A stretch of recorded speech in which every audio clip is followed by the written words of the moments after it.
कोण ठेवते, एक पाऊल सुद्धा पुढे टाकायचं नाही हा? रत्नाई ऐका ना माझं. तुझं कुणी काय ऐकून घेणार नाहीये इथं. चल चालायला लाग इथून.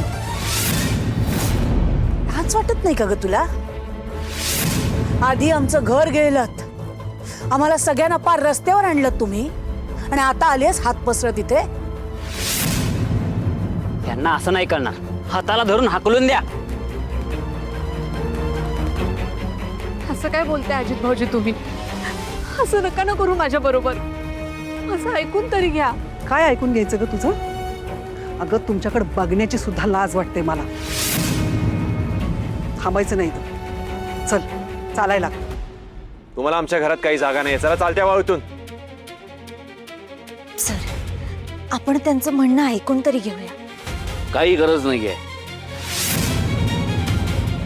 मी विक्रांतला मुलासारखा वाढवला, पण काय म्हणाला तो? मी त्याला लाचार केला.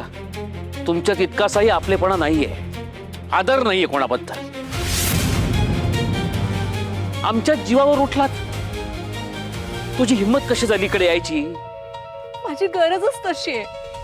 ए, निघ इथून, निघ. मालती आई, तुम्ही तरी असं नका ना बोलू. पदर पसरते तुमच्या समोर. मला आता मदतीची खूप गरज आहे. असं नका ना बोलू तुम्ही. हो, माझ्या पोटामध्ये माणिकांचा वंश वाढतोय. निदान त्याचा तरी विचार करा. या सगळ्यामध्ये त्या होणाऱ्या बाळाचा काय दोष आहे? मान्य आहे, आमचं चुकलंच आहे, पण माझ्या हातात तरी काय होतं? विक्रांतला मी कित्येकदा समजावून सांगितलं, असं करू नकोस, असं करू नकोस, पण त्याने माझं काही ऐकलंच नाही. हो, आमच्यामध्ये सतत खूप भांडणं व्हायची. अगदी माझ्या अंगावर धावून यायचं तो. मी तरी काय करणार होते? हे बघा, माझ्यासाठी नाही, पण माझ्या होणाऱ्या बाळासाठी. डोक्यावर छप्पर द्या मला आणि विक्रांतला, प्लीज. विक्रांतला या घरात थारा नाही.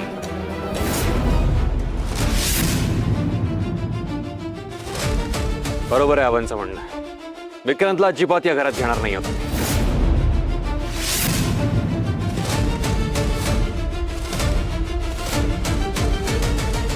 मी तुमच्या सगळ्यांसमोर पदर पसरते.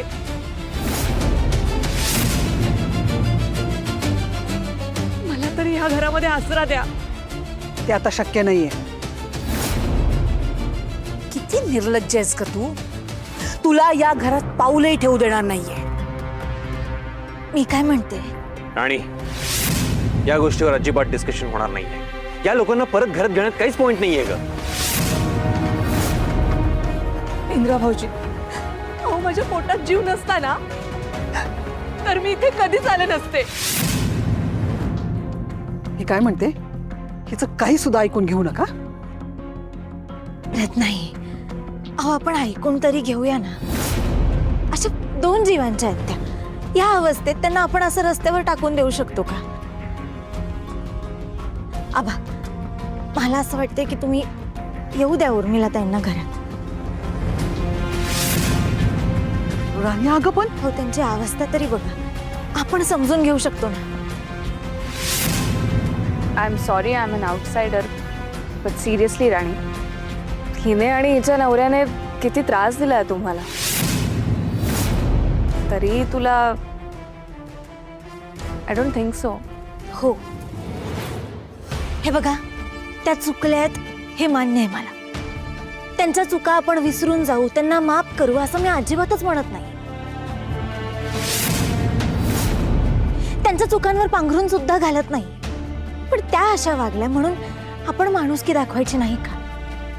त्या ह्या कुटुंबाचा भाग आहेत. आपण त्यांना असं टाकून देऊ शकत नाही. प्लीज आबा, आपण त्यांना घरात घेऊया. बघितलं का? ह्याला म्हणतात संस्कार. ही खरी महाडिकांची सून आहे, नाही तर तुम्ही.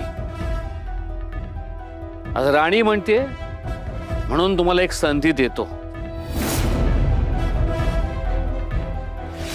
आणि हो, पुन्हा जर काही चूक करताना दिसलात ना, त्या क्षणी घरातून हकलून देऊ, लक्षात ठेवा. उर्मिलाताई, मी तुम्हाला घरात येण्याची संधी दिली ह्याचा मला पश्चाताप होऊ देऊ नका. आणखी एक गोष्ट, तुम्हाला या घरात घेतोय म्हणजे याचा अर्थ असा नाही की विक्रांतसाठी या घरात जागा आहे. राणी, खरंच खूप थँक्यू. मी मनापासून तुझी माफी मागते. किती वाईट वागले ग मी तुझ्याशी. पण खरंच तुझ्यासारखी तूच. एवढं सगळं होऊन शेवटी तूच माझ्या पाठीशी उभी राहिलीस. खरंच खूप थँक्यू. बघा तुम्ही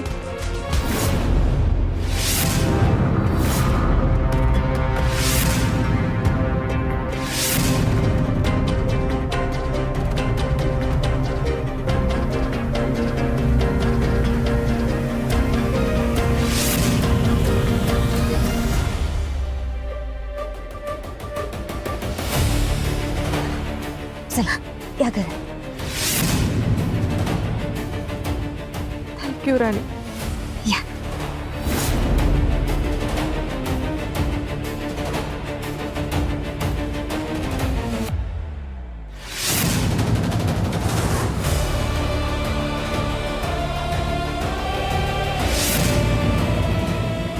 या महाडिकांना संपवल्याशिवाय शांत बसणार नाहीये मी.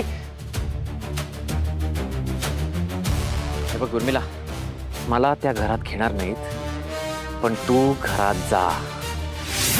वा वा वा, तुला घेणार नाहीत आणि ऑल महाडिक्स माझ्या स्वागतासाठी असे दारातच उभे असतील ना. काय बोलतोयस विक्रांत? ऑफकोर्स. हे बघ, फॅक्टरीत जे नाटक केलंस तेच नाटक तुला घरात जाऊन करायचंय. म्हणजे उर्मिला, हे बघ, तिकडे कोणी माझं तोंडही बघणार नाही, पण तुझ्याकडे असा पत्ता आहे की त्यांना तुला घरात घ्यावंच लागेल. पत्ता? महाडिकांचा नातू उर्मिला. तेच कारण होतं ना ज्याच्यामुळे तू वाचलीस. हे बघ, हेच आहे ज्याच्यामुळे ते तुला घरात घेऊ शकतात. उर्मिला, रड ना, थोडा ड्रामा कर, जमतं की तुला?